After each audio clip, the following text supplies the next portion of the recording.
bit because, yeah, it's good news. Like, what's wrong with saying that the tax reform that gives money back to the pockets of American people, that's good news for us. So I want to remind you guys of how Chris Matthews, who is a journalist, who actually went to journalism school, someone who, he's been on television in our faces for decades now, someone who's written books about journalism and media in America.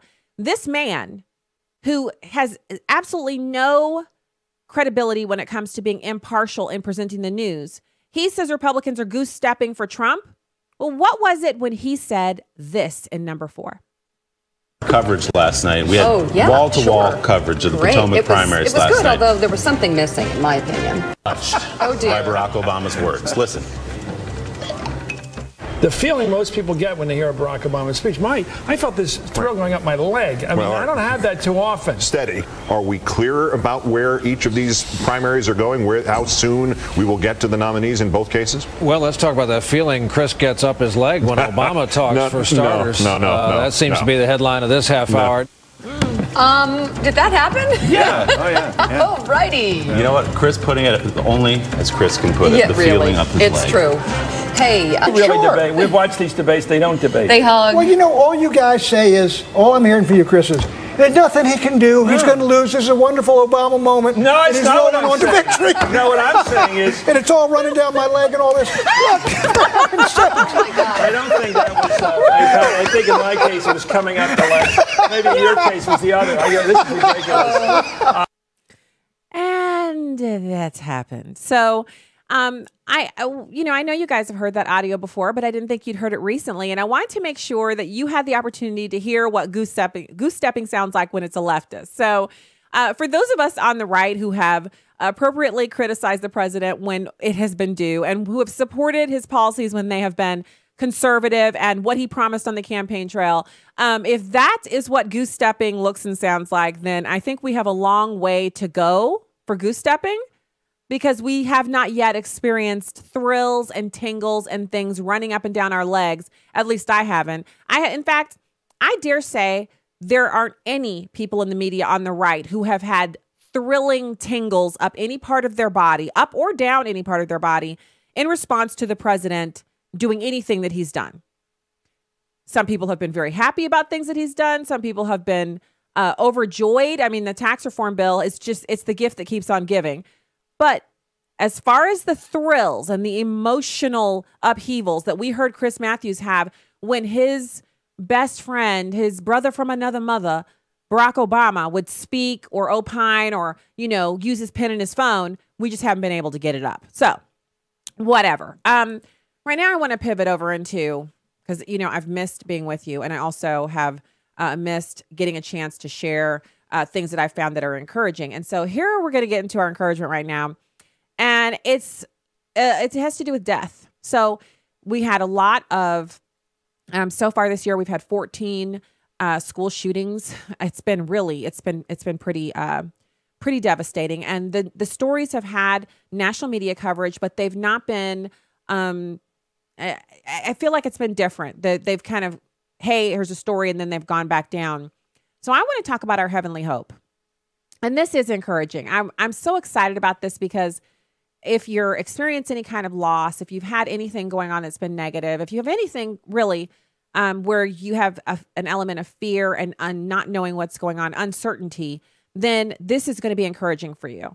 And I wanted to get to it in the first segment so we have it to kind of ride out through the rest of the show, because I do have some things that are not as pleasant to share on the show today, and it's not always bad news on the Stacy on the Right show. So what can separate us from the love of God? Romans 8:35 tells us nothing, neither tribulation or distress or persecution or famine, nakedness, danger, or sword. None of those things can separate us from the love of God. Neither life nor death, angels or rulers or things present or things to come, powers, height, the depth, nor anything else in all creation can separate us from the love of God in Christ Jesus our Lord. So, first of all, that's where you get up and start doing that little holy stomp, because this is the good stuff. This is where we can really be encouraged. But there's more. So our loved ones, to the people who they've had loved ones who've died in the faith, and the believers that they've left behind, it's not goodbye for us. It's see you later, right? Death is not final for the believer. It is the beginning of something so wonderful that even the Apostle John had a hard time describing it in Revelation 22. Death cannot keep us from seeing our loved ones or the face of God. It is not possible because Jesus conquered the grave. He tasted death for every one of us so we wouldn't have to. So once you become a follower of Christ, you need no longer fear death. That doesn't mean that we don't have our natural inclination and our desire to want to live and not be felled by cancer or some other horrible illness, but it means that we can have our assurance that we will see our loved ones again and that we are whole in Christ Jesus. So our memories also cannot be separated from us. And so it's kind of been up for debate. I've seen people write articles about whether or not we're going to remember our husbands and spouses when we get to heaven. Will we remember our children? Will they be the same to us then as they are to us now? Well, the Apostle Paul wrote about that. He said, "Today we see in a mirror dimly, but then face to face. Now I know in part, then I shall know fully, even as I have been fully known," which is in 1 Corinthians 13:12. And we also see in the Bible in the Transfiguration where Jesus took Peter, James, and John with him, and they were allowed to see Moses and Elijah, and they didn't have to be introduced. So remember, Moses and Elijah are already gone on they're gone on to heaven, but they're allowed in Transfiguration to see Peter, James, and John. They already know them. So it's not like they got there and had to be reintroduced. So their memories are still intact. Death cannot separate us from our memories. Another thing death cannot separate us from is our presence with Christ. So death's not the end, it's only a beginning. And once a person has trusted in Christ, they are guaranteed to see Christ someday. The Apostle John wrote about this, saying, "The dwelling place of man is with man. He will dwell with them and they will be his people." The dwelling place of God is with man. And God himself will be with them as their God, Revelations 21:3. Believers will see his face, Revelations 22:4, for the very first time. So it kind of makes me want to imagine how it's going to be when I finally get to look upon the face of my Savior. It's going to be pretty fantastic because we've already known each other, but it'll be the first time meeting in real life, if you will. Kind of like when you meet someone that you know on Facebook or something like that, but only better because we're talking about Jesus Christ. So I wanted to give that encouragement because we do have loss. We do experience things in this present time that some of it's horrifying. Some of it feels like it's more than we can bear, but we do have our hope in Jesus Christ, and we can look forward to that time when we will see not only Jesus face to face, but all of the ones who've gone on before us and our relatives, people who we knew only briefly as children, perhaps great-grandparents, things like that. All of those people that we'll be meeting on the other side when we cross over into heaven. So I want to give you guys some previews because we do have a really great lineup for this week on the Stacy on the Right show. Tomorrow we have Monica Crowley, good friend of mine personally, and Fox News contributor, author, really just a fantastic woman. She's going to be with us. And then we have Jeremiah, I won't want to get his name wrong, you guys, Poff, Jeremiah Poff, contributor to the College Fix and Red Alert Politics. Now, you know the College Fix, over there what they do is they give us a peek into what's going on in campuses across the country. And this is really important. If you have small kids and you listen to this show, it seems so far away. And I've been there. When our kids are really little, sometimes people would talk about college campuses or they talk about high school. And I kind of felt like they were talking about another universe because in the moment, you're busy doing everything with your child and for your child.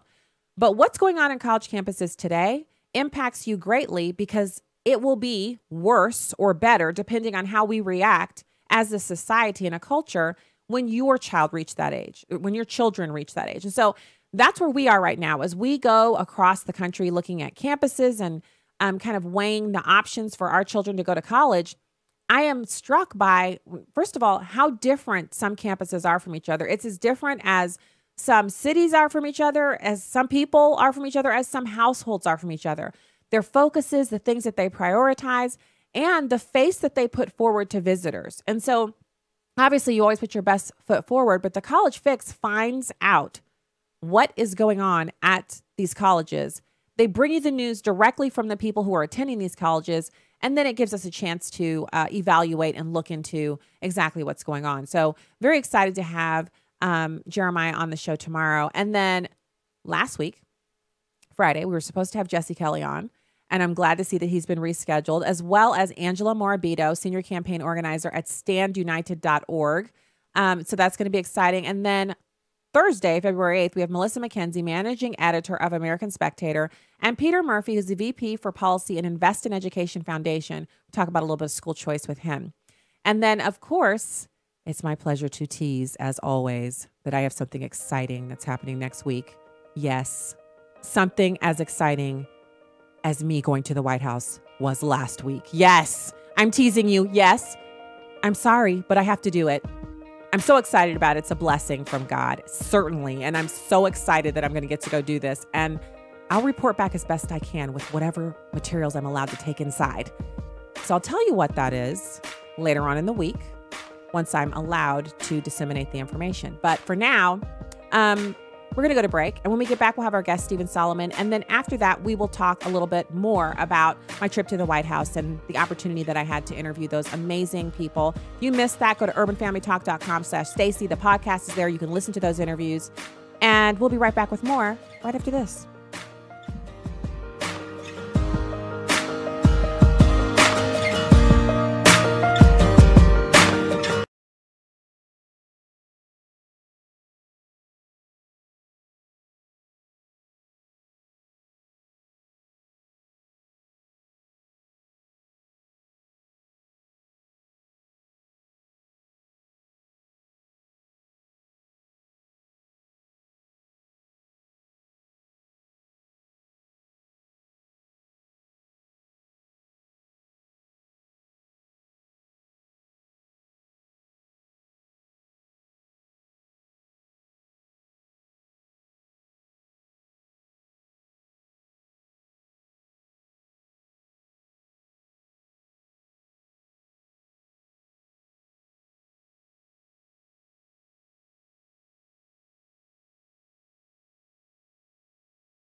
There's a better life if you got pain.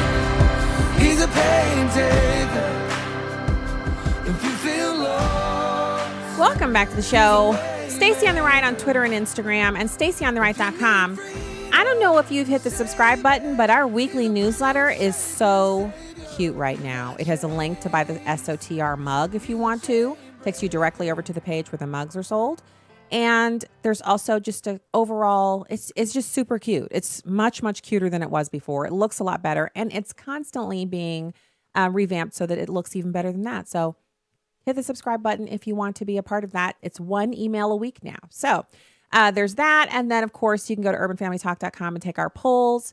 Urban Family Talk, that's where it's at. That's what we're talking about here. You're getting now, in addition to all of the fantastic hosts who are on this lineup, from the morning show with Will and Miki all the way down to the last live program of the day, which I believe is Jade's program, where she does the music and hot news of the day. All of that you can only find here at Urban Family Talk. Only Urban Family Talk. That's the only place you can get it. Also, now you're getting stuff directly from the White House, only on Urban Family Talk. So there were other media represented there in that room that day, but I did, and some of them good friends, and I think they're all fantastic hosts. But I still feel like what you're getting here is the best, the very best of what you can get. So urbanfamilytalk.com and afr.net. We also have affiliates on American Family Radio now, which is wonderful. I'm so excited about that. And right now it's my pleasure to welcome Stephen Solomon, host of the Stephen Solomon Show. Thanks so much for coming on today, Stephen. Hey, Stacy. Good to talk with you again. It's good to talk to you too. So let's dig into, there's a couple things. First off, did you watch the Super Bowl last night? Did you see it? I'm in Minneapolis, so every person here watched the Super Bowl. I forgot about that. Yeah, literally you've moved every up person north. in the Twin Cities watched it. So what did you think? Yeah, it was crazy. I thought it was really great. Okay. I didn't expect the outcome to be that way. I thought Tom Brady would do his typical Tom Brady stuff, and he didn't. He fell away this time, and it was Nick Foles, the backup, taking the championship trophy. It was crazy. It was. I watched the first quarter, which is usually, I usually watch the first half, and then I watch the halftime show, and then I go do a craft. I might stay in the same room, but I usually do a craft at that point. But last night, after watching the virtue signaling commercials of the little girl, the Olympic skier, did you see that one? First off, before I even go into it, you saw it, right? The Olympic skier. Oh, I graded every commercial on Twitter. Every commercial that came up, I gave it an 8. I should have been looking at yours last night because I was kind of lonesome. I tweeted 2 tweets, and when I didn't see much response, I was like, I'm done with this. I'm not watching this. So what did you think of that commercial? The downhill skier, Olympian, her motto is always be faster than the boy. Instead of always beat your personal best or always do your best or always be faster than the boy. She's not faster than the boy. She's an Olympic women's downhill skier, and the men who do that sport are faster than she is. Am I right? Well, my first thought is soon you're going to have the feminists come out that are going to be like, wait a minute, are you implying that girls aren't boys or you could be whatever you want? I mean, that's how chaotic it is. That's where we're going to go. Are you saying that girls are girls? What really bothered me was the T-Mobile commercial. I don't know if you saw that one or not, but the T-Mobile had a bunch of babies lined up, just, kind of looking down on it as if you were the parent. It was just kind of panning to these babies, saying things like, you'll grow up to love who you want to love, and you're going to demand equal pay. And it was just a very far left kind of commercial. And I said, okay, I think I need to change my carrier because I'm a T-Mobile guy. Wait, so you're telling me, because if it's one thing I do love and adore, it's babies. And I hate to see them used for untoward purposes because they're babies. Yep. All they're there for is for you to squeeze their juicy thighs, feed them, and listen to them make sounds we can't make anymore because we're not babies. How dare they? How dare they take sweet babies and make them into a political statement?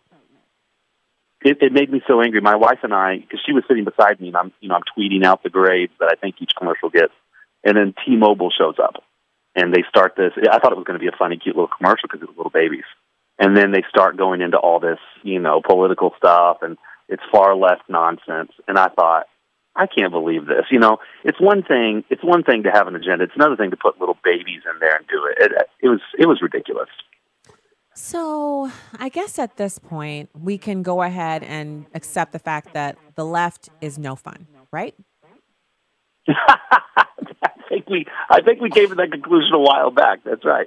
Well, no. I mean, for real now, because before we were like, they're no fun. They don't like to do anything fun, but they still had the award shows. You could still turn on the award show and appreciate the fashion. You could still turn it on and listen to people talk about their projects. We still had pretty decent movies coming out of Hollywood. You know, at least 5 or 6 a year you could watch, and it wasn't a political statement. We're getting down to the very bottom of the jar here. You know, the mason jar that you can see through, it's empty. There's nothing left down there, not even some crumbs. This past year in 2017, they put out the least number of good movies they've ever put out. I mean, it's hard for it. Like, we're hardcore moviegoers. We didn't have anything to go see. Yeah, I mean, and what you're saying is so true, Stacy, because they claim to be the other side, the left, they claim to be the party where anything goes, you could have fun, no bounds, no restrictions, no rules, be who you want to be, love who you want to love. But the problem with that is they turn on their own. You know, one of the phrases I use a lot on my show is I say that the liberals of today will be the bigots of tomorrow, because they continually get more and more intense. So they keep looking at themselves with more and more scrutiny until eventually the things they accept now, they won't accept later. So it's a constant battle for what you're allowed to do. And when that's the case, you can't have any fun. Yeah. So I've got like this tickle in my nose, and so I've already sneezed on NRA TV, and I think I'm about to sneeze on my radio show. This must be a part of my kicking the training wheels off. You have to sneeze on the air, look crazy. Anyway, I guess we agree. We're wholeheartedly in unison on the Super Bowl. I thought the result was pretty shocking. I did expect, the other team to win. I did think it was sad that the commercials were so liberalized or social justice warrior-like. So that brings us over to the FISA memo. Now, you were a member of the intelligence community. You have a background in this, and so I'm anxious to get your take on. First of all, the left says it's a nothing burger, which means it's something. But what is it? I know it's something, but what is the something that it is? I think I have my own idea, but I want to hear your thoughts. Well, what is the memo? Is that what you're asking? No, I'm saying what the result of us learning that the entirety of the Russian investigation and the FISA application that was filed, you've got all this stuff going on, and it's all coming from the poisonous fruit of a $10 million piece of opposition research that was funded by the Clinton campaign. Well, here's what it is. You want to know what it is? It is proof that this thing that we've been calling the deep state, it actually exists. That's what it is. I think when you look at the actual memo, Donald Trump's whole claim, by the way, I've been spied on, the FBI is looking at me, and everyone goes, you're crazy, that didn't happen during the transition, no way. What we're seeing now is the FBI and the Department of Justice were most definitely, not entirely, but at least in part, weaponized against Donald Trump and the Republicans. We know this for a fact now.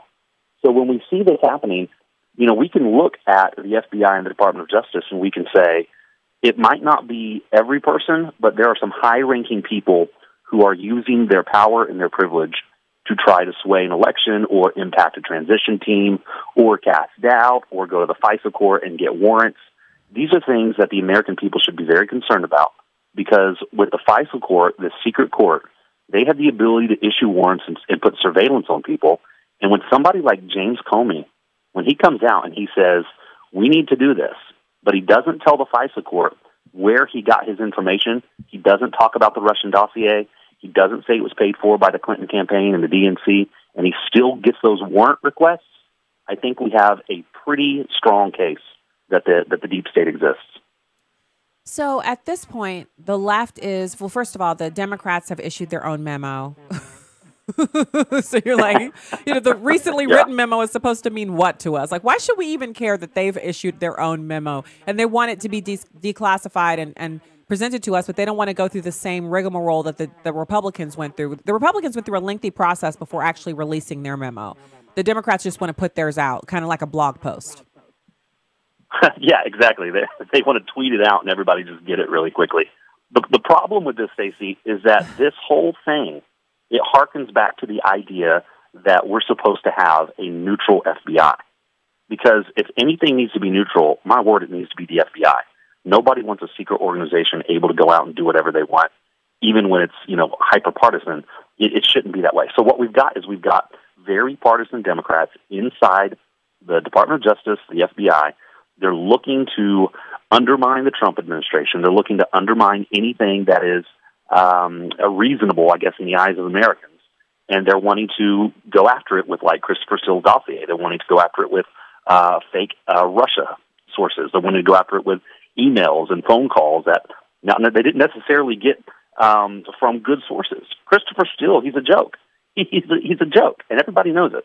The FBI fired him, for crying out loud.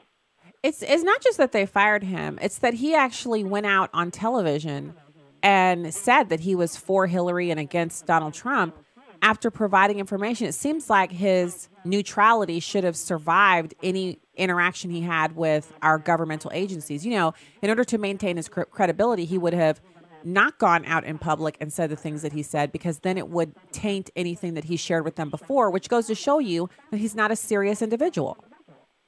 Well, that's the number one rule we have in the intelligence community is if your source, it's like the cardinal sin here.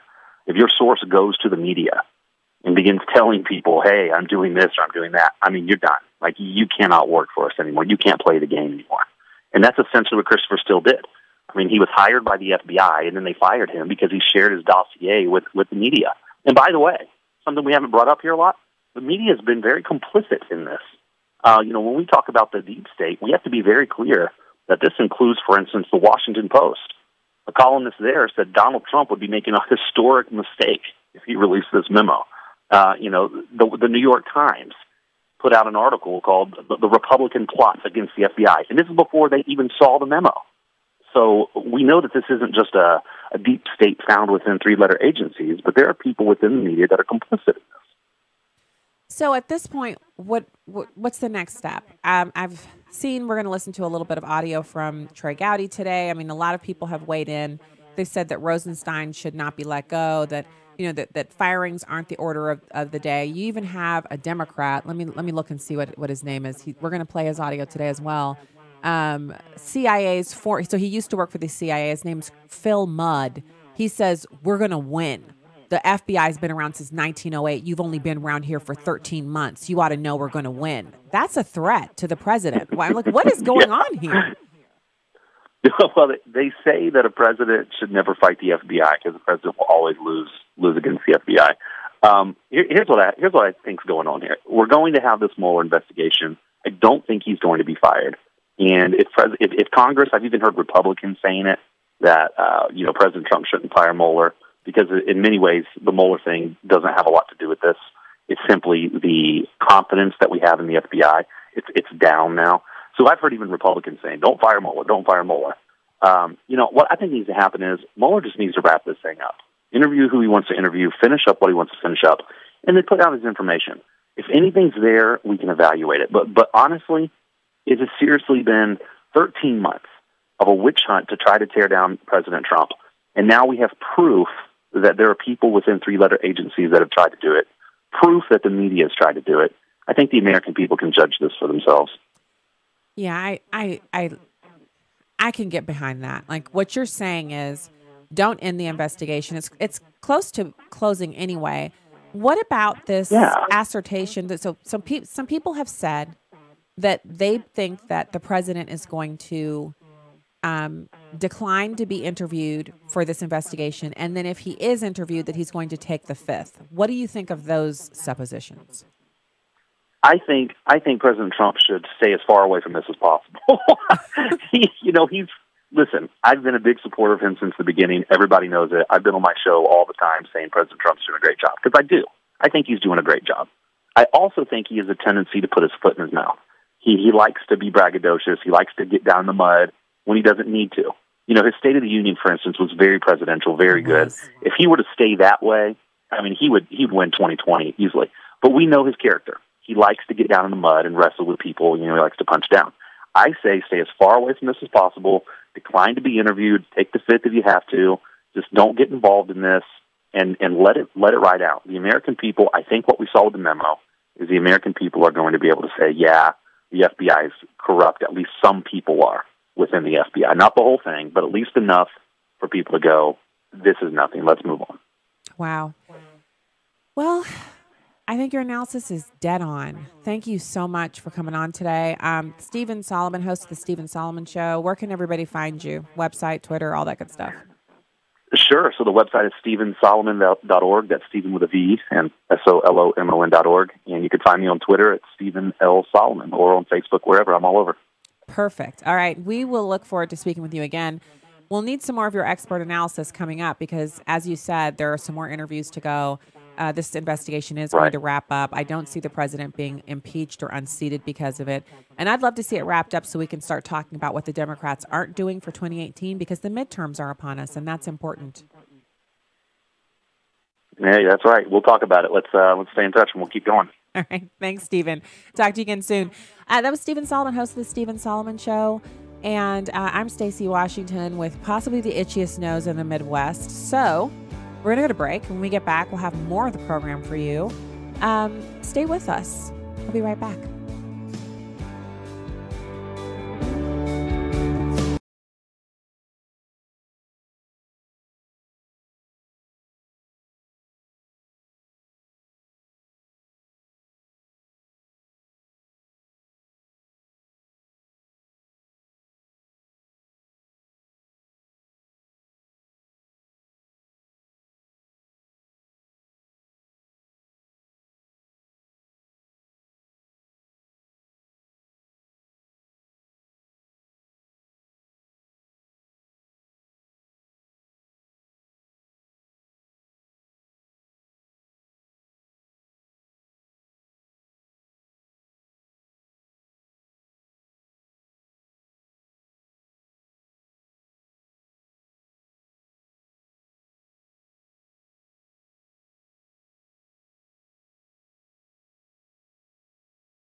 push for economical and educational advancement in communities of color and low-income communities.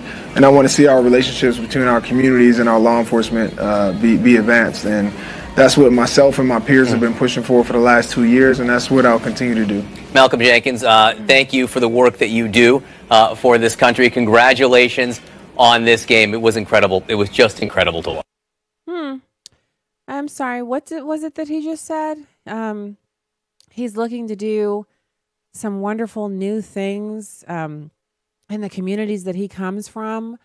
He's not going to be going to the celebration at the White House because interfacing with the President of the United States and telling him what his ideas are and trying to make a connection there, that doesn't make any sense. That's not the way to advance what it is he's trying to do. Another nincompoop.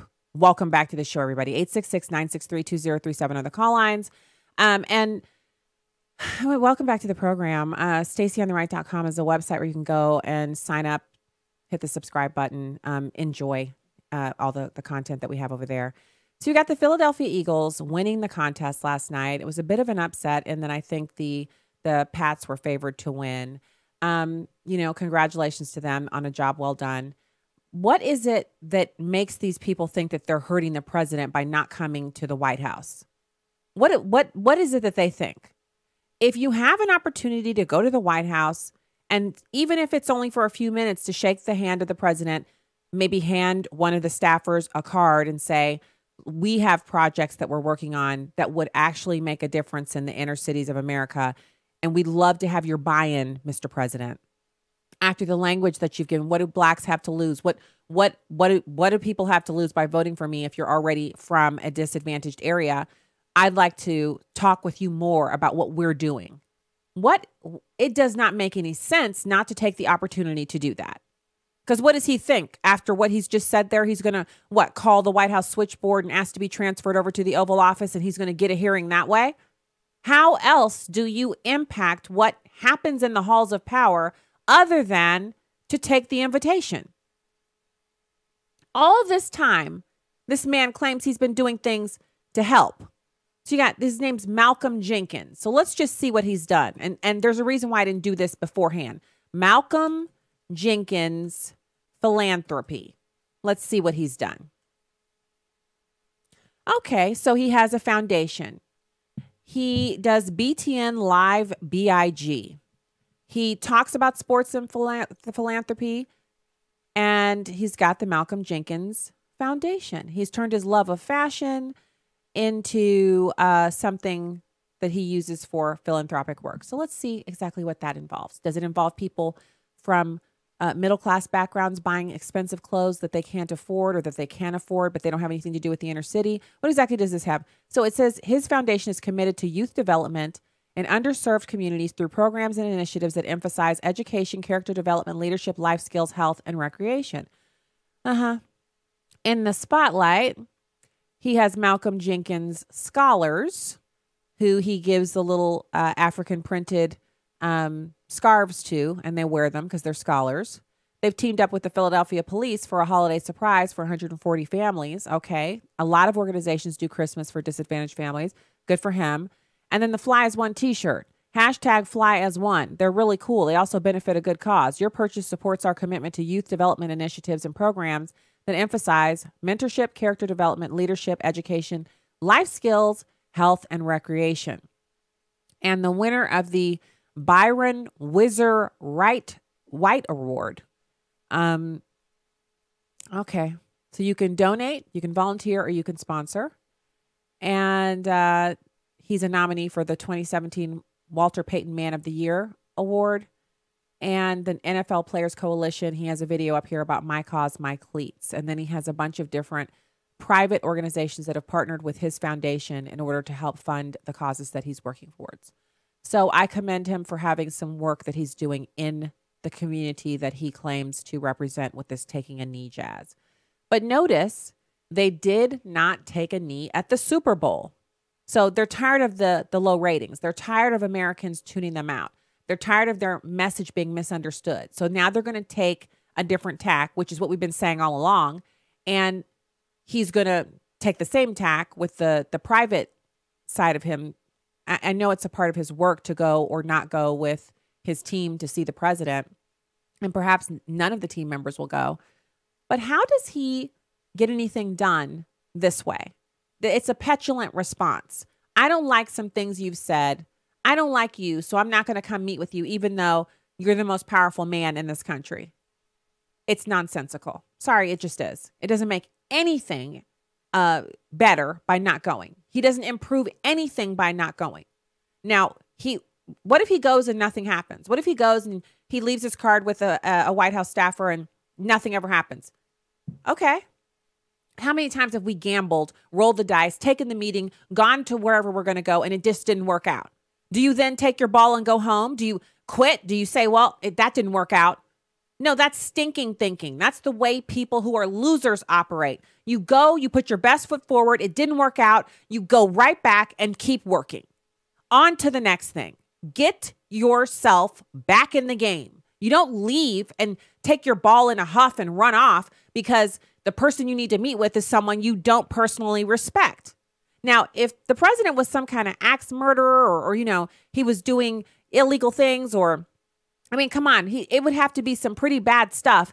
Then you say, I'm morally opposed to meeting with this person. But he said some stuff you didn't like. Welcome to the real world. There are people saying stuff I don't like all the time. I have people who, there's this one person who emailed me a complimentary comment. I told you I was off on Friday. I wasn't here at work. I wanted to be, but daughter comes first. So we go down to do this thing. I barely had time to check email. I think I posted once or twice over the weekend. I did a couple quick tweets on Saturday night. So I wake up this morning to an unsubscribe request. But instead of just hitting the unsubscribe button, this person emails me and says, I know you didn't read my email from last week, so unsubscribe me from your blog. Well, do you think I'm going to unsubscribe that person? I can't. The way the MailChimp is set up, if you want to unsubscribe, you just hit the button and unsubscribe yourself. I don't even know how to unsubscribe someone from my mailing list. So this person actually thinks that because I didn't reply to their first email, I'm now going to go through the process of watching some YouTube videos to figure out how to unsubscribe them from the blog. This is the kind of stinking thinking and time-wasting efforts that this guy is involved in. He is a Philadelphia Eagle. They are now Super Bowl champions. He has every opportunity at this point, in this moment, to actually affect the largest amount of change he's been able to execute thus far, because all eyes are on him and everyone is giving him the kudos that he's deserving of being on a Super Bowl winning team. So instead of making his efforts count, instead of capitalizing on that moment, he's going to go the toddler route. And sorry, toddlers, because that's an insult to you guys, because you're small and underdeveloped and you're just getting your way in the world. You're just getting started. This guy's a grown man. He ought to know better. So he's taken the time to do an interview and go on television and talk about how he's not going to go meet with the president of the United States. What they should do, I wish to goodness sakes, the White House would say, for every football player who's not coming, we'll meet with a business person or a veteran or anyone they feel like can make an impact for change. If they have a nonprofit, anyone who has something that they're doing in the public sphere that helps people, every one of the Philadelphia Eagle slots that is not taken to come and meet with the president, we'll devote that whole afternoon. We'll have an hour with the Philadelphia Eagles, whichever ones show up, and then we'll do the rest of the afternoon with Americans who want to take their slots and come in and talk to us about what we can do to help their communities. Wouldn't that be fantastic?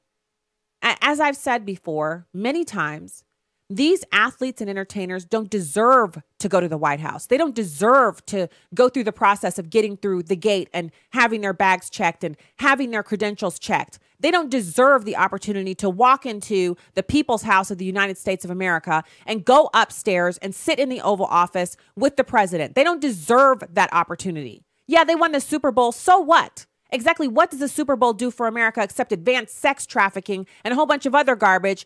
And other people out there are silently, quietly working to improve the lives of other Americans, not getting any credit, not getting any White House invites. And these people think it's, well, I'm going to make a statement. I'm not going to the White House. So what?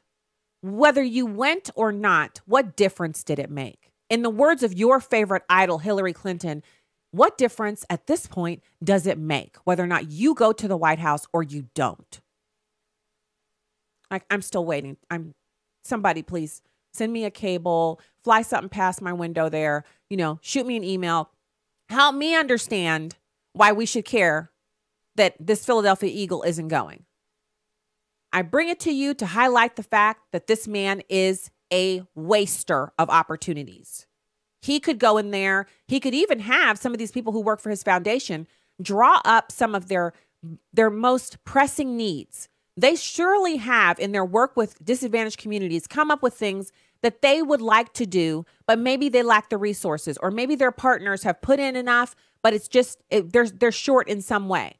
Or maybe they've come across something that they'd like to do, but they need to interface with government to get it done. Or interfacing with government would help get it done more efficiently. And instead of him wasting this opportunity, he could go into the White House and he could say, because he's not going to hand anything to the president. He's not going to take anything out of your hand. But he could hand it to that aide who's hovering nearby and say, Mr. President, my not-for-profit organization, the Malcolm Jenkins Foundation, we actually have a pressing need in our community. And we're hoping that you, as the President of the United States, will come alongside us and help us make this happen.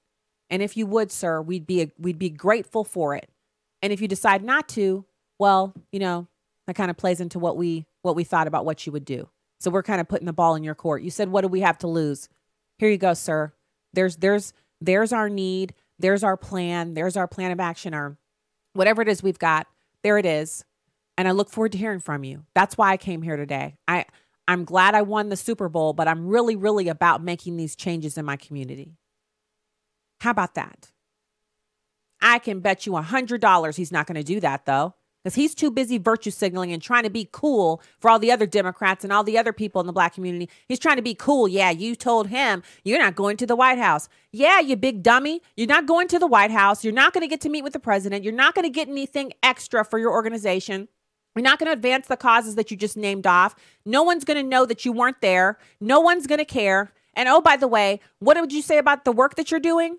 Because you're going to have to keep doing that on your own, because you can't get any help from somebody if you don't ask. That's it. I'm done with him. So this is what we have going on. Big, huge football player, but he's just a big baby because he's like, I can't go meet with him. I can't go meet with that guy. I can't do. Yeah, that's who he is.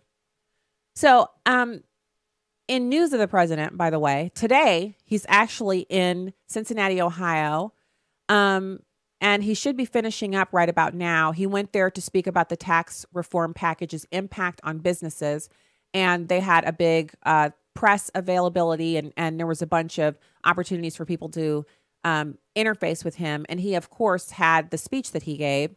He took a tour of a business there. They got there at Sheffer at a little after 2:00. And they toured the facility with Senator Rob Portman, Representative Jim Bernacchi, and Treasury Secretary Steve Mnuchin. And they had a press pool there as well. And it was his second stop. They made 2 stops while they were there. They have the Sheffer CEO, Jeff Norris, was available, and they were there together. And the president did not take any questions while he was out and about at this Ohio plant that he was touring. So pretty good stuff. I'm really happy to see him go around the country and interface with business people, the people who employ the rest of us, and find out if the tax reform package is actually doing what it's meant to do. That's good work on the part of the president. I try to give out kudos when they're due. And the First Lady actually arrived at Lunken Medical Center in Cincinnati, Ohio, to talk about the opioid epidemic there at the Children's Hospital. And she toured with the chair of the Department of Pediatrics, and a number of other department chairs while she was at the hospital there. So that was their afternoon today. All right, when we get back, we're going to have hour 2 with Stacy on the right. I need you to keep it here.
and the Clinton campaign, and the fact that he was biased against President Trump. That is all information that the finder of fact is entitled to.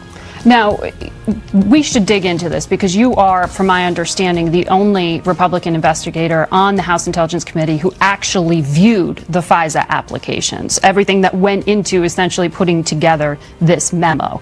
So when you're talking about this Steele memo, you are not saying that it was the sole piece of evidence used to justify these 4 authorizations of the surveillance warrant, are you? No. It was not the exclusive information relied upon by the FISA court. Would it have been authorized were it not for that dossier? No, it would not have been. How can you say that? Because it was authorized 4 times by separate judges. Right, and the information was in there all 4 times. And the judge doesn't do independent research. There are 3 Republicans that have seen every bit of information. 3 of us. Bob Goodlatte, the chairman of Judiciary, Johnny Ratcliffe, who was a former terrorism prosecutor and U.S. attorney in Texas, and me. All 3 of us have total confidence in the FBI and DOJ to be able to do the jobs that they have been assigned. We have confidence in Bob Mueller, and we have serious concerns about this process. So we have all 3 of those things in common, including being concerned about what happened in 2016. All right, so that's Trey Gowdy talking with it's Meet the Press, the host of Meet the Press, Margaret, I think it's Finley. And he says that the FISA warrant would not have been authorized without the Steele dossier. So that's pretty much accepted fact.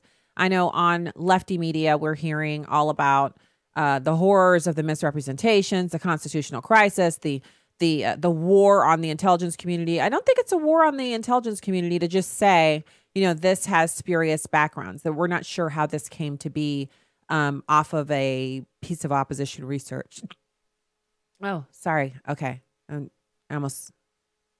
don't know what's going on, but something in here, I'm allergic to it. I think that's what's happening. I think I'm having an allergic reaction because otherwise, what is the reason why I can't stop sneezing? Anyway, so now we have a little bit more audio from Trey Gowdy, and he says that he has complete confidence in the FBI and the DOJ to do their work. So this isn't an issue of a crisis of confidence, but there clearly has been an abuse of authority, and he describes that in number 2. Should all the information in the FISA applications be publicly disclosed, declassified, so that people can make their own judgment and see what you've seen? I think I'm going to defer a little bit to the Bureau and DOJ on it's a long application. If there are sources and methods that are not already known that they think would jeopardize national security, I would defer to their judgment. The source that we revealed, Chris Steele, was about the least well-kept secret in America. So generally, I err on the side of transparency and disclosure. On the other hand, there's a reason that this process is usually confidential, and I don't want to set the precedent of all FISA applications being publicly seen. Well, that's a concern in doing this memo. And it is that so. First of all, I don't know if you guys saw this last week, but on Friday, there was a video. Actually, not a video. It was an article by The Onion. And it was kind of making fun of the fact that because of this memo coming out, Americans had reason to mistrust the largest governmental agency and all this unauthorized surveillance, I think is what the way that they put it. And I was kind of like, at first I thought, wait, is this, it says it's The Onion. It's written like a serious piece, but it's obviously satirical, and it pokes fun at all of us Americans who, up until this point, we've been perfectly fine with the kind of secret court that authorizes spying on Americans, quote unquote, for our safety. But now all of a sudden we're up in arms because we've come to find out that perhaps that process of approvals has been abused. And if it has been abused, then we're in a situation where we have to question everything. And I guess the point of the satirical piece is that shouldn't we have been questioning everything before? Because we have an unelected bureaucracy that's been stood up under the guise of protecting us.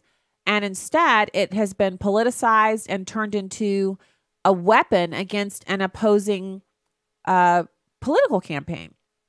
So it's super important for us that we get to the bottom of this. And I know the Democrats are feeling, really put out. They feel like they're being attacked. They feel like they're being made out to be the bad guys. And I mean, if you are the bad guy, then be the bad guy, for goodness sakes, be a man about it. But it's not so much that they're the bad guy as it is that they have clearly been found to be engaging in behavior and activities that are not what they would want to be done to them. In other words, illegal. So my interest in the story is obviously that I think we have to separate the investigation into the Russian collusion and the memo. We have to be able to say that they might be related or that they might not. So that's the first thing. The second thing is, if there is any wrongdoing, any kind of untoward behavior, anything that happened because they wanted this surveillance authorization, and so they went to any lengths to get it, including accepting information from a political campaign, then that has to be addressed. That has to be something that we listen to. And then other than proof of that, then we just want the process to continue forward. And I couldn't agree more with our guest from last hour, Stephen Solomon of the Stephen Solomon Show. I couldn't agree with him more that what we really need is to see the Russia investigation through to conclusion so that we can put it behind us. Because if we don't see it through to its conclusion, we can't put it behind us.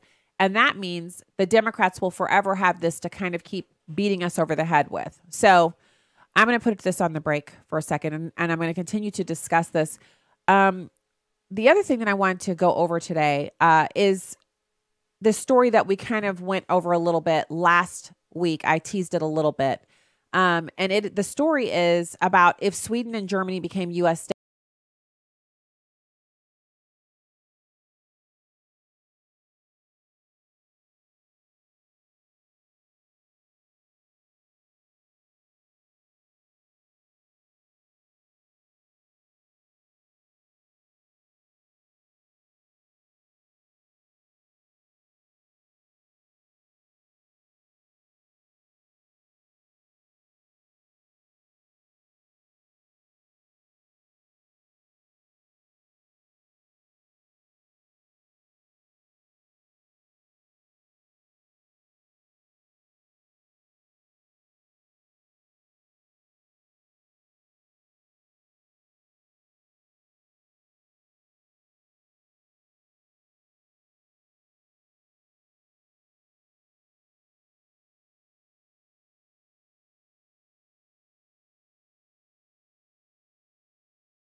Area that was within 100 miles of an airport in a place like Mississippi and build your own city there. You could take a city that's already there and fill it up with your 50,000 Amazon employees, or you could name a city. You could buy a little town, name it Amazonia, and move your Amazon headquarters to there and fill that place up with an influx of 50,000 qualified people. Imagine the boom that would occur.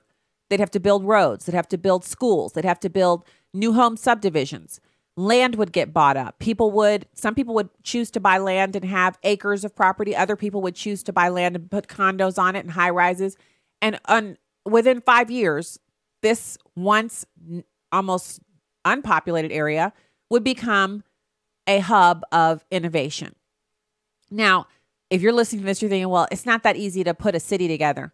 No, but for the liberals who are constantly talking about the ills of this and the ills of that and how they just want to engineer this and they just want to engineer that, they want to take people who've already chosen how to live and they want to change your life forcibly. Instead of saying, you know what, I'd love to create a planned city, a planned community with this and with that, and I want to put my money where my mouth is, and I have the money to do it. Jeff Bezos has the money to do it. Why doesn't he do that? Why doesn't he choose a place in rural Mississippi or any state? He could find an area in Missouri to do that in. I'm not saying that because I want him to do it in Missouri. I'm saying put your money where your mouth is, Jeff Bezos. If you think that you have the best way of doing things, and clearly I'm an Amazon Prime customer, he does have some great ideas on how to move products, how to store them, how to innovate in and create a new way of purchasing things. Nothing better than ordering something online and having it show up at your house 24 hours later or 2 days later. Why doesn't he innovate in this area? Why not be that person to say, you know, we have enough large cities. We have a ton of large cities. Now we need to take a city that's maybe not as large, maybe the 100th largest city in the country, and put 50,000 more people there and the infusion of cash and jobs, instead of him shopping around for whichever city will basically gut their infrastructure and gut their programming to give him tax breaks so he can bring his 50,000 employees there. We don't have any cities in this country that need an influx of 50,000 people that are in the top 10, but that's what he's looking at. He's not looking at the number 22 or number 32 or number 52 largest city. He's looking at the top 10.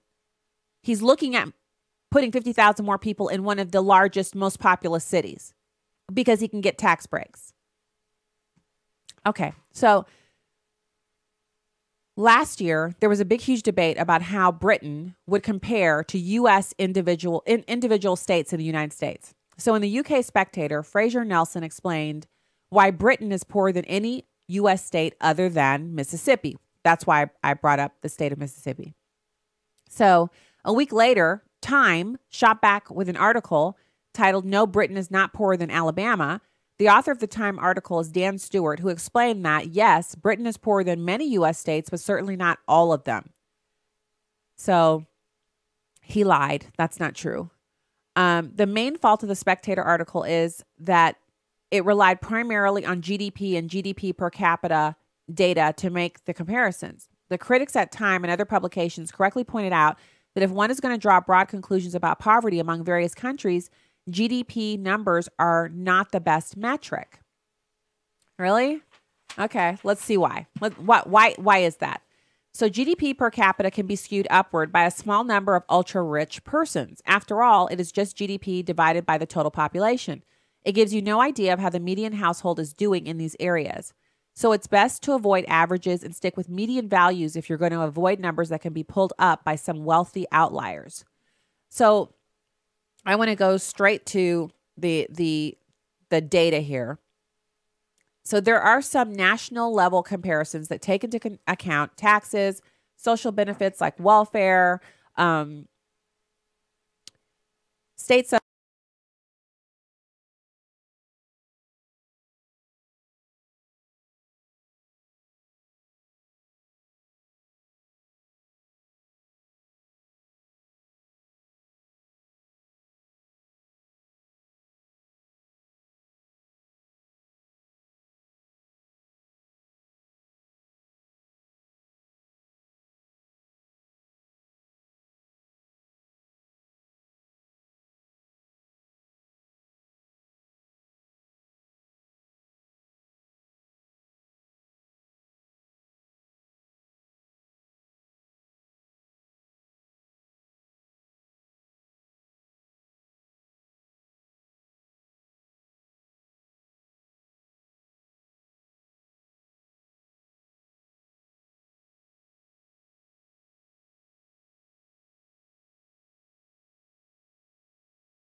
Welcome back to the program.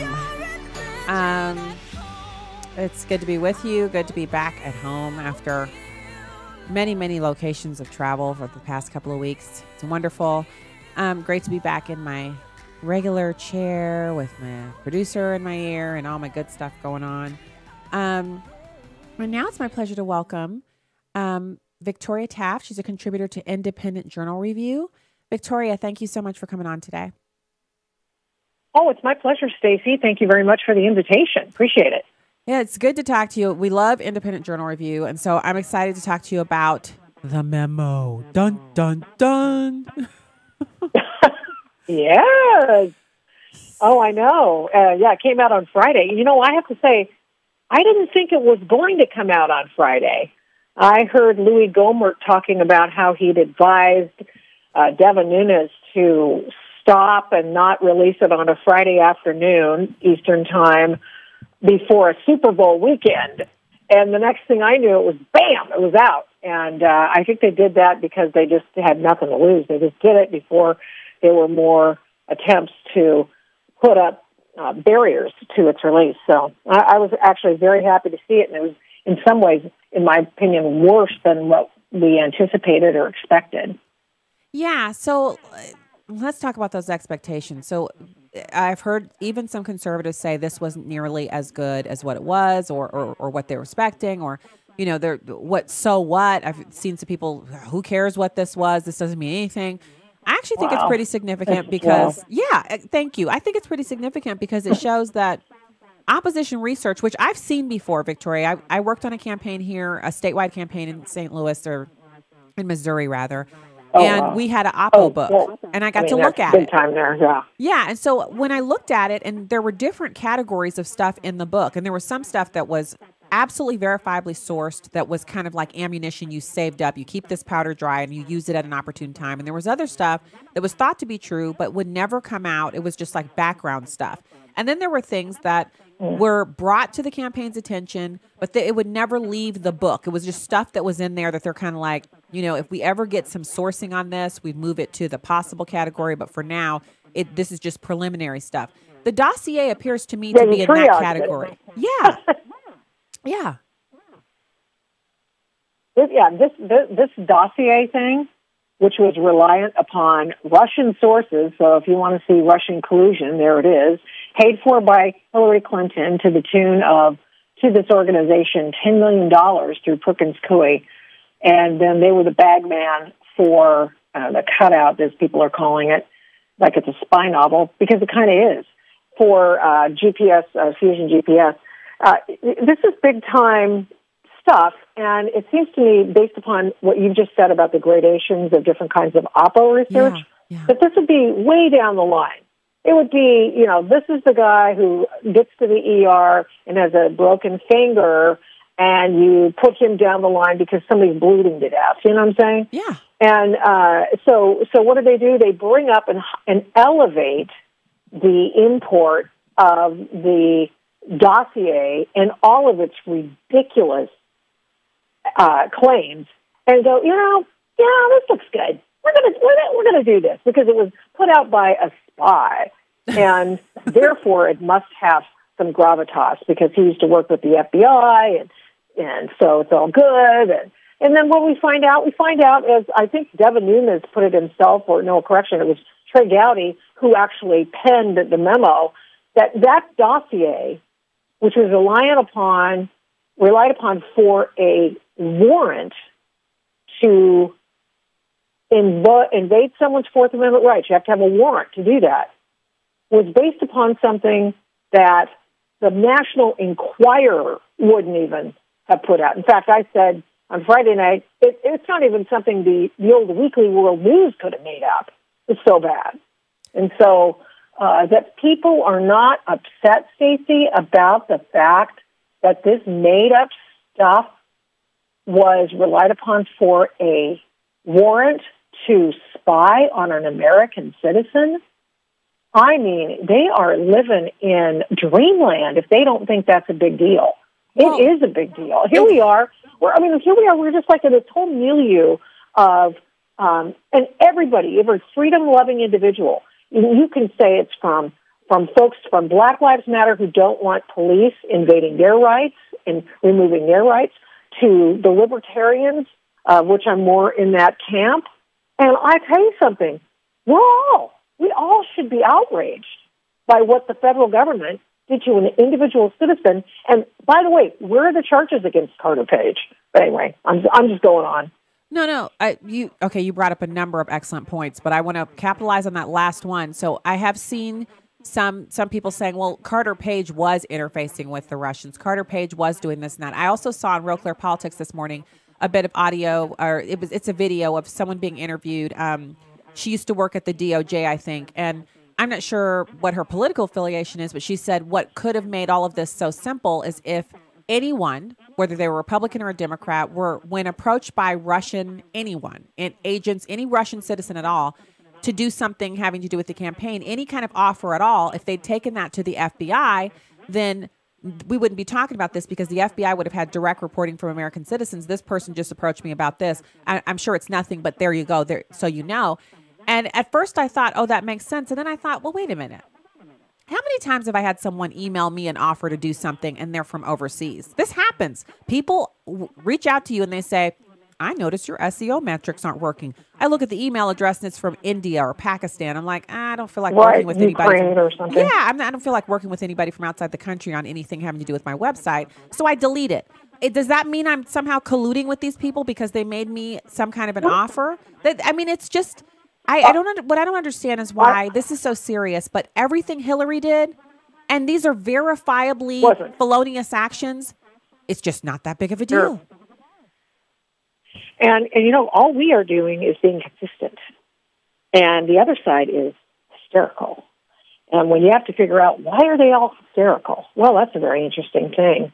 And they said, the world is going to end, basically. We will give away methods and sources should this memo come out. And the memo comes out and methods and sources are not included, except if you want to say that they dropped dime on the head of James Comey and Rob Rosenstein and the others that they mentioned, Sally Yates, who actually signed off on these FISA memos. I want to know who those people are.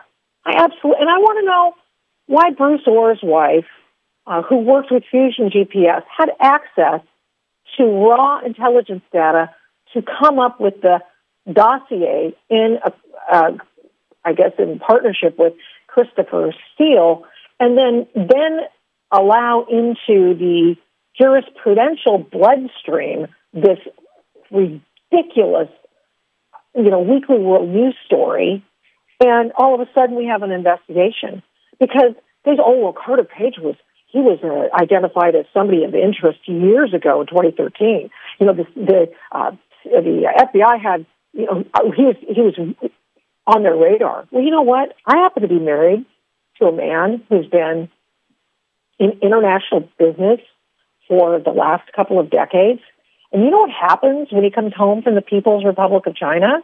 The FBI is on his door knocking and going, hey, what happened in China? You know why they know that? Because his visa, they keep track. And he met with them several times because you're dealing with a communist regime and they want to know with whom you dealt. What did you decide? Well, I can only imagine that the initial overtures to Carter Page must have included something like that. And they tried apparently to turn him into a spy. Well, based on what? How do we know that? Were the Chi-Coms over there trying to turn my husband into a spy? No idea. Maybe that's the way they would characterize that. I have no idea. He just did business with them, had dinner with them, broke bread with them. And is that now against the law? And he told them what happened. Who I talked with, what we said, and all that stuff. Did they do that with Carter Page? And is that how he got on their radar? Is that what this big thing is? I mean, you could go back to who knows how many years ago when my husband was traveling over there and find out the same information. Oh, well, he's on the FBI radar. What are we talking about here? Well, it doesn't make any sense. Spy? Did somebody? It's just absurd. It is. It is absurd. And if he broke the law, Stacy, why has no charge been brought against him? Yeah, and that's a Russian spy. That is a great question. And one of the things I want to point out is that it is not illegal as an American citizen to travel to a country that is a communist country, whether it's China or a post-communist type country like Russia, it's not illegal to travel over there and do business. It's not illegal to do business with people in the Ukraine or Turkey. It's not even illegal to do business with Iran, which if it was, then a major corporation here in St. Louis, Boeing, Boeing would be then under suspicion of some kind of collusion with Iran because they want to sell planes to Iran. Retail liners, I think we have to go through planes. a third party on that. I don't think you could do direct business with Iran. I think you have to go through another consortium in another place, sure, and then you have to sell it to them. But when Barack Obama eased the sanctions with Iran, one of the first things that was announced was that the Iranians wanted to buy commercial airliners, jetliners from Boeing and McDonnell Douglas. They wanted to come in and finish those deals, and they hadn't been able to do them because the sanctions prevented them from buying any kinds of aircraft because they were worried that the aircraft might be hijacked and utilized to commit terror attacks. And so when I saw that, the first thing I thought was, Obama's crazy. Why would we allow our airplanes created here in the U.S. to be sold to these people? And the article said they needed to update their fleet. Their planes were really old and in poor repair. There weren't parts available to fix them. And I thought to myself, our government's going to allow this.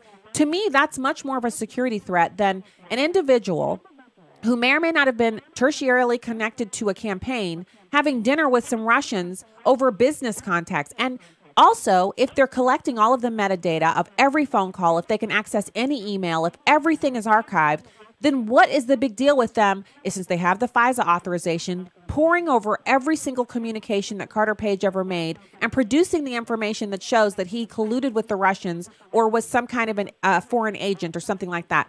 If, in my opinion, if that evidence existed, we would already see him being indicted or brought before a grand jury or something of that sort. But since it doesn't exist, we have this never-ending witch hunt. Yeah, Papadopoulos and Manafort pleaded guilty to process crimes, but nothing for Carter Page. And you're absolutely right. Why wouldn't they have that info? Of course they have that information.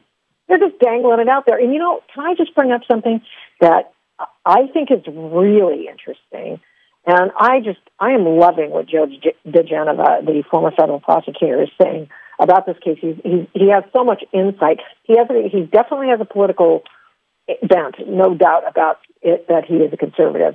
But he brings up an excellent point, and it's this. Okay, so we have the dossier. And they already know that it is unverifiable and salacious, or unverified and salacious. And they know it's no better than stuff that was in the Weekly World News, except it ended up in Newsweek and Mother Jones, which I guess these days is tantamount to the same thing. So we have this, the FBI know the provenance of the information in the memo or the dossier. Okay, they know all this. They know it's a phony. In order to get public attention to the dossier, James Comey took that dossier to Trump Tower to brief Donald Trump on it.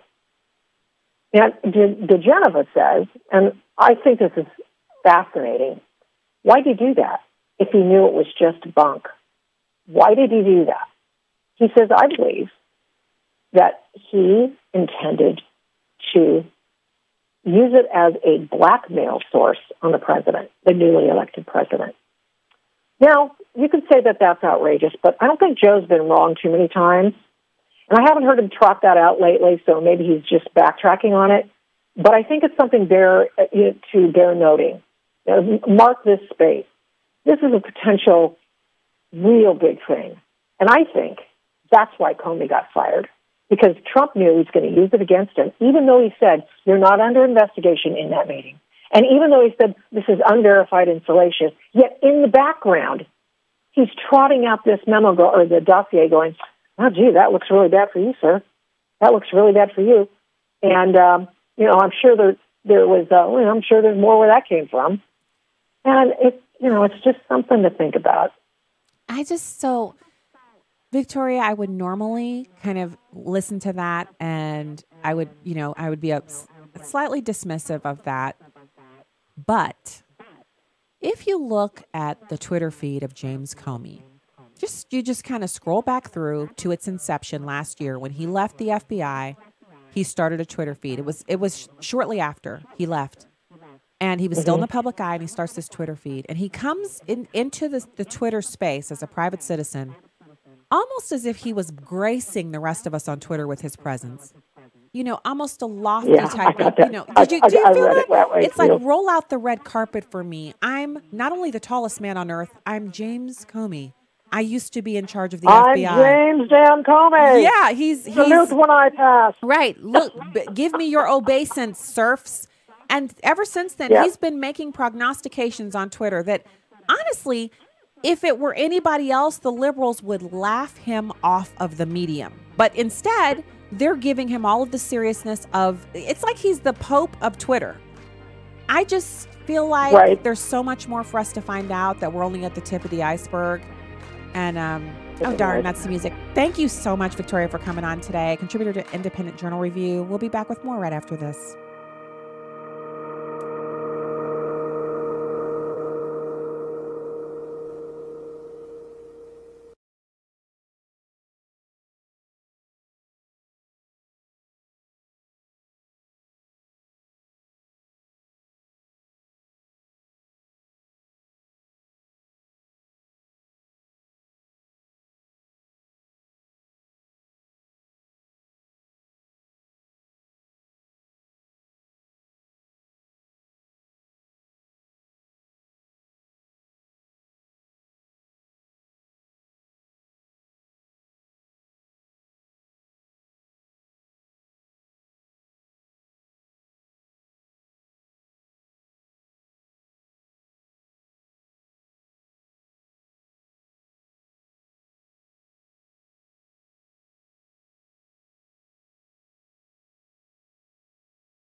The president's talking about basically corruption at the FBI today, but we oppose the leadership. The workforce is going to look at this and say, this is an attack on our ability to conduct an investigation with integrity. There's hundreds of agents and analysts working on this investigation. It's not just Christopher Wray, the FBI director. So the FBI people, I'm going to tell you, are ticked. And they're going to be saying, I guarantee it, you think you can push us off this because you can try to intimidate the director? You better think again, Mr. President. You've been around for 13 months. We've been around since 1908. I know how this game is going to be played. We're going to win. What? Okay, so I get that there's a mystique about the intelligence community. And yes, they have access to all the metadata and all the juicy details. But are you telling me that it's okay for a former member of the intelligence community to come forward and to make these kinds of statements about the president of the United States, and that's just no big deal? Can you imagine the kind of wailing and gnashing of teeth that would occur if a Republican who used to be in the intelligence community came forward and made these kinds of statements about President Obama? Just roll that around your mind for a second. Consider what they would have lost their ever-loving minds. They would have said, "Oh my goodness, what do we do with this guy? We need to, hang him from the rafters." There would be calls for that person to be investigated, et cetera, et cetera, et cetera. And so the question is, what are these Democrats trying to pull? Exactly what are these people trying to pull over on the American people and on the rest of us? And that we're supposed to accept this kind of conversation from this guy. Phil Mudd, former CIA spook, talking about we're going to win. Win what exactly? The goal that you have already stated is to get Mr. Trump out of the White House. You think you're winning that? Don't you first need some evidence that doesn't involve Democrats? I mean, it's just scratch a scandal, find a Democrat all day long. It's just crazy. So, anyway, call lines are open, 866-963-2037. Head on over to urbanfamilytalk.com and check out what we've got going on the website over there. Lots of new, just kind of new news today. I don't know if you guys noticed that there was a distinct lack of coverage when the Dow crossed 26,000 and when the stock market was rallying. But because it's lost 400 and some odd points in one day, apparently now it's a stock market crash and it's, just the most terrible news in the world. And the media is now paying attention to it. Dow Jones is trending on Twitter, and the leftists have created a kind of a meme going on that the president is considering firing the Dow Jones Industrial Average because it's not cooperating with him. Yeah, this is the kind of crazy they're smoking at this point. And so some people on Twitter who have huge Twitter followings, like Paul Joseph Watson, says Dow Jones hits another record high. The lefties, the stock market has nothing to do with ordinary Americans' financial situation. The Dow Jones sinks 1,500 points. Lefties, OMG, everything is collapsing. Drumpf is finished. You see how that works? You see the double standard there? So, I mean, I would be fine with them covering all of it. If they cover it when it's rallying, awesome. If they cover it when it's dropping, awesome. By the way, it drops 1,500 points in one day. It's an opportunity for people who want to get in on some stocks. It means it's fire sale time. You can jump in on some stocks that were maybe a little too rich for your blood and experience some gains because it's going to go back up. This isn't the end of the world that's happening here today. And so make no mistake about it. They've had a huge dip, 4.6%, erasing all of the gains for the year, which means it's a great time to get in the market. No, I'm not a financial advisor. I don't play one on TV. So the AP is reporting that as of 4 p.m., which is 47 minutes ago, because they're an hour ahead of us on Central, the Dow Jones Industrial Average plunged 1,175 points, or 4.6%, erasing its gains for the year. The Dow's drop on Monday was its biggest in terms of points, but it had a larger percentage drop as recently as 2011. Uh-oh, who was president back in 2011? Dun, dun, dun, President Obama. The Dow is down 8.5% from the record high hit in late January. The slump began Friday as investors worried that higher inflation and interest rates could derail the long-running rally. At one point, the Dow was down as much as 1,600 points. The Dow ended at 24,345, and the S&P 500, the benchmark for many of the index funds, fell 113 points, or 4.1%, to 2648. The NASDAQ fell 273, or 3.8%, to 6967. So yeah, we got some lowering numbers here. And then of course it's the AP. So you can slide down this, and I'll throw the link up on Twitter here. You can slide down and watch how this developed all day. They got 11:45 a.m., 2:28 p.m., 3:08 p.m. So they were constantly posting updates to this story. I'm not saying that it's not important. I'm not saying that people didn't lose money today, but I am saying it's not the end of the world. Just like it wasn't the beginning of the world when the Dow reached 26,000. It was just something to celebrate. this is a little bit of a correction, some profit taking, maybe, who knows? And then, we'll see what tomorrow holds. That's what investing is about. That's why you're not just investing for one day. It's a long-term strategy that you're employing if you're in the market. And most of us are, because if you have a 401k, you're in the market in some way. So yeah, you've got that. I actually wanted to take a look and see what the commercials. So I didn't watch them all. And so I wanted to see the Super Bowl commercials. Pardon me. I've still got this. I think it's an allergic reaction, actually. And so you've got the best 2018 Super Bowl commercials. And I thought this would be, obviously you sometimes sit and watch these. You sit and watch them and you kind of go on it that way. And obviously we won't be able to watch these because we're on the radio, but the Philadelphia Eagles and New England Patriots, that apparently was an interesting game that really kind of held everybody out to the last possible minute. And there were some cameos. Amazon's Jeff Bezos appeared in his company's Super Bowl commercial. Celebrity chef Gordon Ramsay, Cardi B, the rapper, who I actually didn't even know this was a person until just recently. And so in the car on the way back from our trip, the college visit, I asked my daughter, I'm like, Cardi B, who is this? What do I need to know? And she's like, nothing. I don't listen to Cardi B. But she does have a very popular song out right now with, I believe it's with Justin Timberlake or Justin Bieber, one or the other. That's just to go show you how little I know about it. Rebel Wilson, Anthony Hopkins, they were all in an ad about Amazon's Alexa. And yes, we now all want Cardi B's voice to replace Amazon Alexa's voice. That's apparently a thing. Now, I saw the Lionel Richie ad where he appears in the ad for TD Ameritrade's Super Bowl commercial. And I was actually sitting there watching it on the couch. It was in the first quarter, this commercial. And they want him to say All Night Long, which is the name of one of his most popular Grammy Award-winning songs. And he keeps saying, I can trade after the market closes.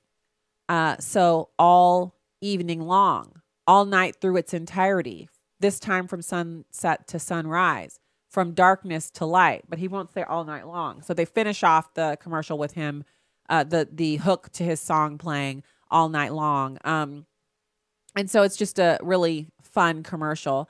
I missed the one here. I'm almost afraid to ask about the guy with the Tide Pods on the back of a horse, touting Tide and Old Spice. Apparently, they now have Old Spice scented Tide.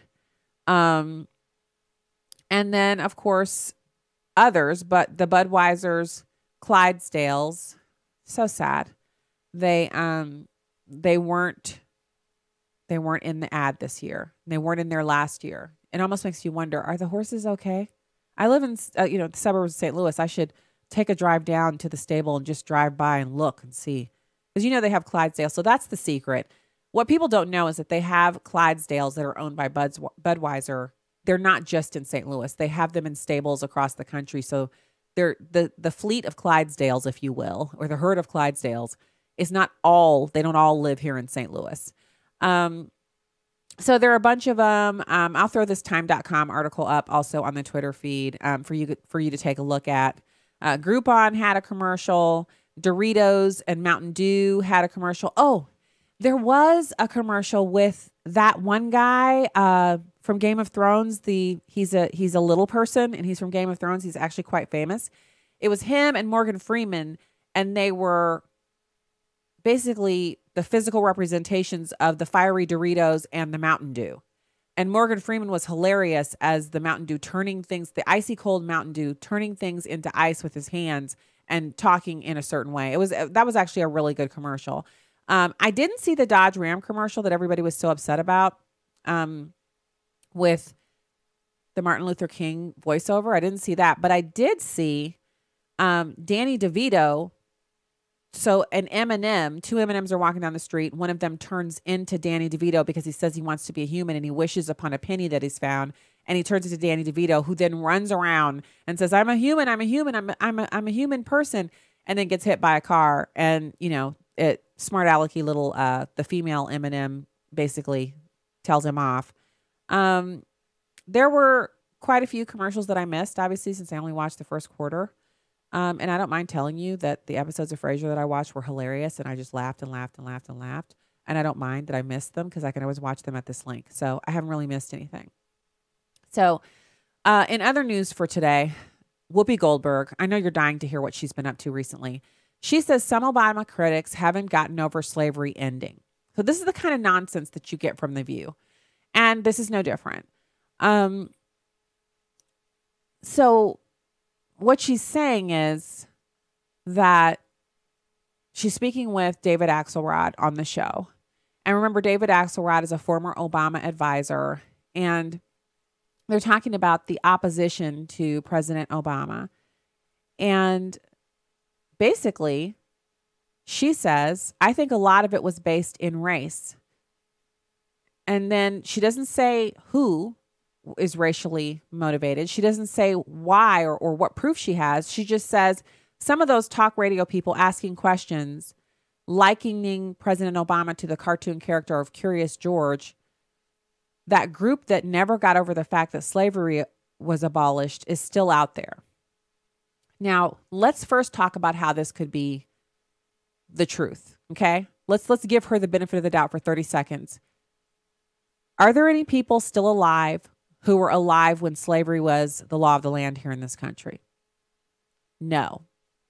So how could they be upset that slavery as an institution was abolished if they've never been alive when slavery was a thing? Remember, when slavery was the law of the land in this country, we didn't have running indoor plumbing the way we do now. We didn't have dishwashers. We didn't have clothing, washing machines, things like that. There was no automation of any kind. Slaves lived on the property of the people who owned them, and it was a horrifying existence. So for her to say that there's some people out there who oppose President Obama based on the fact that they want slavery back as an institution, when there's no one alive today who has lived in slave times and slave owning times, is ludicrous. It's ludicrous. So then later on the show, Axelrod brought up his guest's refusal to pronounce President Trump's name and asked why she had such a reaction. And Whoopi said, I can't. And then she said, it was the first time where I can't wrap my mind around this, and that people felt the need to put this in. So, you know, this is the new normal. This is the new normal. Constant references to slavery, constant accusations of racism without any kind of documentation. And instead of just saying, you know, some people opposed President Obama based on his policies. Some people opposed him based on the fact that they ideologically did not agree with him. Some people actually looked at his history as a community organizer. They looked at the things that he did when he was in Chicago. They looked at the statements he made as a senator. And they said, this isn't my guy. And so for that, you're tarred and feathered permanently with the branding of racism instead of just saying they disagreed. Now, there are plenty of people in America, small in numbers, but plenty in their social media reach, who disagreed with the president in ways that I found repugnant and ridiculous. But he's not the president anymore. So in the words of so many Democrats who have said to me, well, Stacy, why are you talking about Obama? He's not the president anymore. So why are we still talking about him and all of the racism, quote unquote? Why? Why is that still a thing? I think the reason why it's safe to talk about President Obama and the racism is because that gives the left a comfortable place. It's like a warm blanket that they can wrap around themselves, and they can talk about how so many Americans were racist when President Obama was in office. They just hated him, and now they're in charge. Really? So anybody who opposed the president was a racist? Well, then I guess that was me then. But how was I opposing him then and I'm a racist now? Probably because I was a racist back then too.